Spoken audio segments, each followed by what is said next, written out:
Welcome to Communique. This is Shmuel Bowman.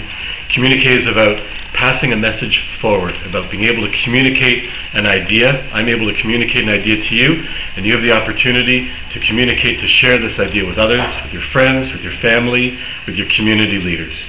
Well, today is the Purim Special, as promised. The Jewish holiday of Purim is starting on Sunday, and actually Saturday night, Sunday. And in a sense, we even begin it today, because today is actually what's called Ta'anit Esther, the fast of Esther. And so we're already into the Purim season. And in fact, the Purim season really started a long time ago when we started to get all the different things ready for the holiday. Well, first of all, a little bit about Purim. Well, Purim is actually quite an old holiday. It started 2,500 years ago.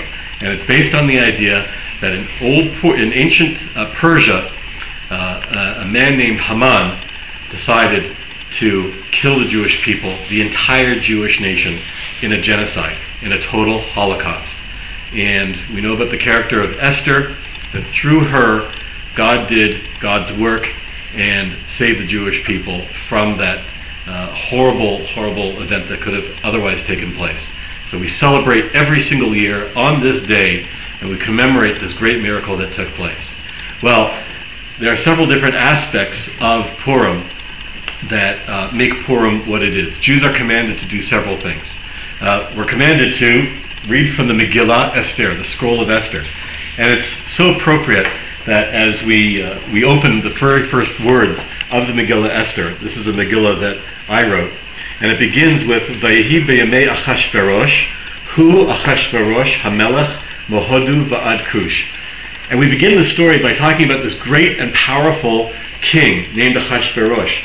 And it tells us all about his empire, which actually was the world as it was then. This was the most powerful leader in the world. And we begin the story with I ask the following question: how could any change be possible in a world where such a powerful leader controls everything? And as we'll see, the story does unfold so that everything turns around on its head. What we thought was going to be one thing actually turns out to be something else. An edict that was going to destroy the entire Jewish people by a horrible man named Haman turns around, the Jewish people are saved, and the leader, Mordechai, rises to become the number 2 person after the king himself. Very, very incredible story. And I think the message of Purim is about, just because the world seems as it is, just because the media tells us one thing, just because our leaders convey one impression, it doesn't have to be that way. Purim is about saying not only can there be a change, but the change can be 180 degrees the other way. It can be a total, absolute total reversal, and it can happen very quickly.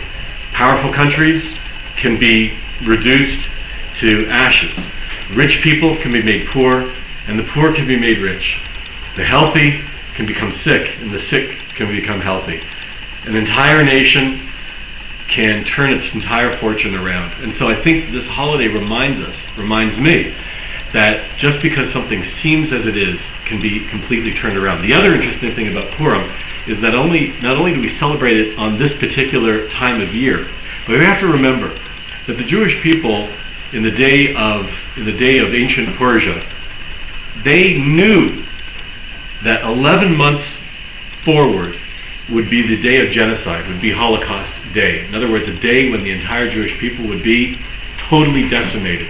Can you imagine living 11 months knowing that that would be the case? Now, of course, they knew that things were going to change because that's what God had promised them. But you know, I can't help thinking at the back of their mind, was there any doubt? Was there any question? Had to be.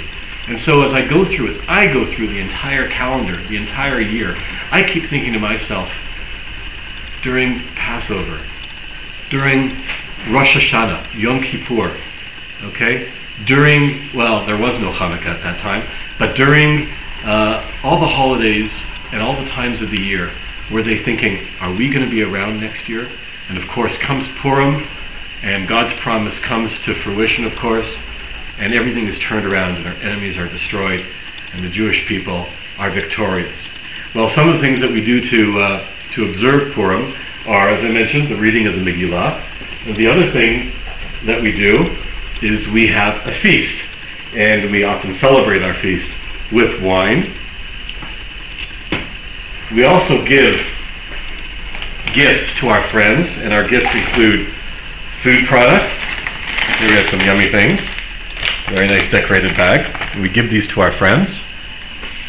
And the other thing that we do is we give tzedakah, we give charity to the poor. And those are the different pieces that make up the commandments for Purim. And of course, the other thing about Purim is that it's a very festive time and a happy time. And we get dressed up. And the reason why we get dressed up into costume has many reasons.